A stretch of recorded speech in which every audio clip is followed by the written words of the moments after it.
much to catch up on with you, but let's speak about general matters, because there seems to be a real tidal wave at the moment heading into next season around the town, around the club, and that is reflected in the season ticket sales.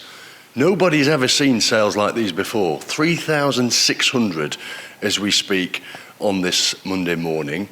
What heart does that give you as the manager and the club heading into a new season? I think it gives us tremendous heart and optimism, and also an endorsement that what we've been doing over the last 12, 18 months, people appreciate and they want to be part of it and they want to see it, more of it next season. I think from the October time, after the bad run, I think that sort of 7 months or whatever, was some brilliant games, brilliant football, and I think the stat that we would have won the league if it had started in October has given everybody a lot of heart that we're very, very close, and the disappointment of that day at Wembley will always be there and always stays with you. But also you have to put it into perspective as well and say, well, it was the most important game and one game, but you look at everything that led up to that, and I think it was very, very encouraging. So much of the play, the results, everything, and certainly the way the supporters reacted to it all and got behind us. That doesn't change because of that one result. That's 7 months that we had. And as I say, over the start of the season was very good, the first few games, and then even going back to the season before, we finished it well. So over the 18 months, I think it's been very encouraging. Since the curtain closed on last season, you've made 2 new signings. Tell us about them. Firstly, Scott Flinders, the experienced goalkeeper. Yeah, well, we need to bring a couple of goalies in, and Scott Flinders is always one that we've sort of known about. He's 35 now. He's probably, a lot of goalkeepers go through certain periods through the career. He's probably as fit as he ever has been. He must have played 20 odd games in League One last year. For Cheltenham. He's reasonably local, so it was a little bit of a no-brainer for us, and takes the pressure off us sort of trying to get another goalkeeper as well, because if we start the season with Scott, then we're quite happy with that after him playing last season. We're still searching for another one as well. We'd love to have got Nathan Bishop back. That's probably unlikely because I think Manchester United want him to go to the next league, which is understandable for his career progress and all that sort of stuff. But it would have been lovely to keep Nathan because he had I think a superb season for us. So we're still on the lookout for another one, but important to get Scott in as a very, very good, challenging for that first choice spot. Is there any possibility of getting Nathan Bishop back, or is the door closed? It's pretty much or almost closed, just not from our point of view or his point of view either. It's just that his club just really feel that he needs to go to League One. I don't think it's as important for goalkeepers, and I know there's 1 or 2 people who still who we speak to as well, think he played 50 odd games for us last season, and playing 50 odd games at hopefully the top of League Two as opposed to maybe in the bottom half of League One, I don't think will be much difference. Are you therefore looking to get a permanent goalkeeper in, or could you explore the loan market in that area? Oh, either. We're open to either one of those options. So I think to get another good young goalkeeper similar to Nathan would be ideal, and then to work with Scott Flinders would be a nice combination. Is the number 1 jersey therefore up for grabs, whoever comes in? Yeah, between the two, we've not made a decision. There's not quite the choice that there was 12 months ago, and I think that's generally with players throughout football at the moment. Doesn't seem to be as many good free transfers around as there was this time last season. Your second signing, very well received, Haram Boateng. Yeah, somebody again who we have admired for a while, been around and played a good standard, and is a good footballer, and very articulate, very intelligent lad. I think somebody who will fit in, and in Matty Longstaff obviously goes back to Newcastle and everything. You need another good player to bolster the midfield, and we beat off quite a bit of competition, and very, very excited about him joining us. Where do you see him playing in that midfield?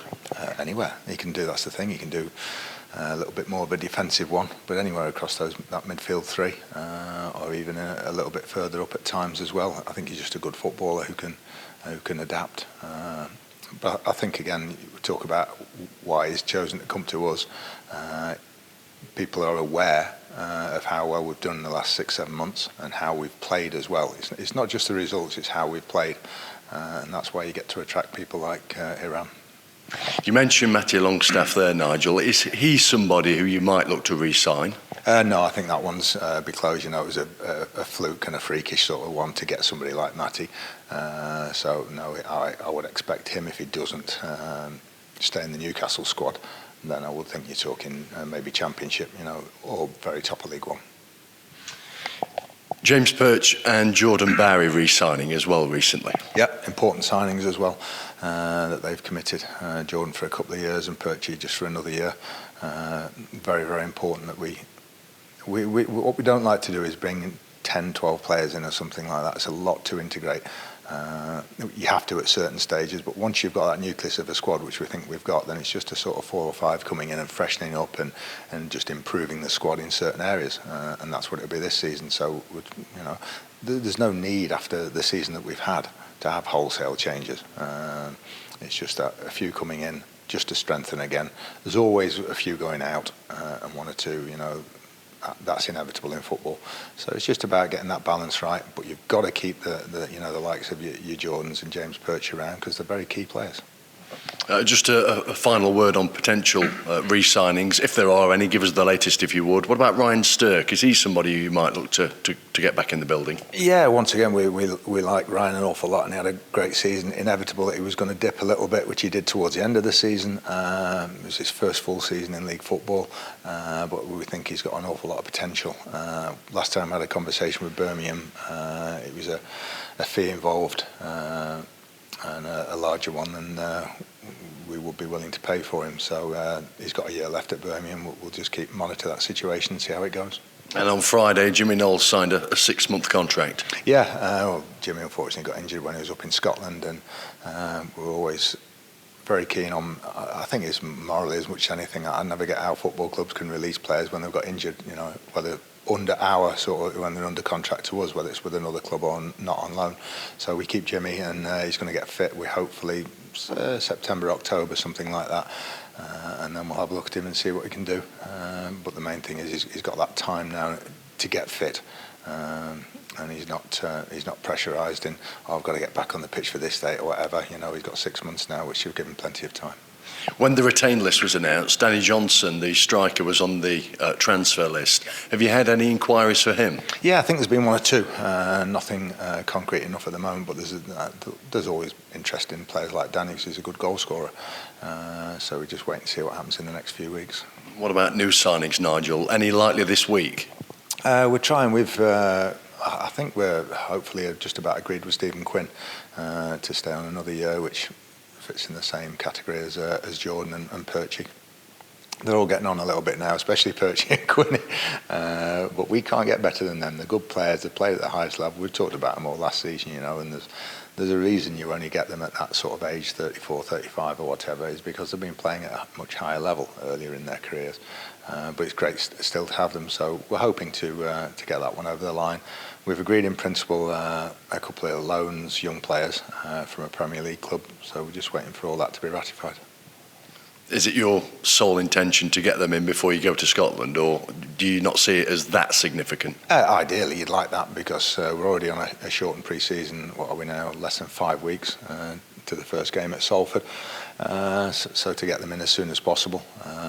I don't see any merit in, as I know a lot of teams are reporting back today, the Monday and everything, with the end of the season that we had, and it going right to the 28th of May.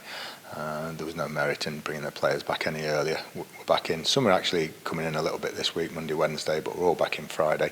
But it would be nice to get them in for that sort of 4-week preparation. If we don't, we'll meet up. They'll hopefully come in after the Scotland trip. But I think to get to know everybody when you're away, that's one of the biggest aims of a pre-season trip, is to sort of bond the players, gel, whatever word you want to use. So it'd be nice to have pretty much all the squad in place by then.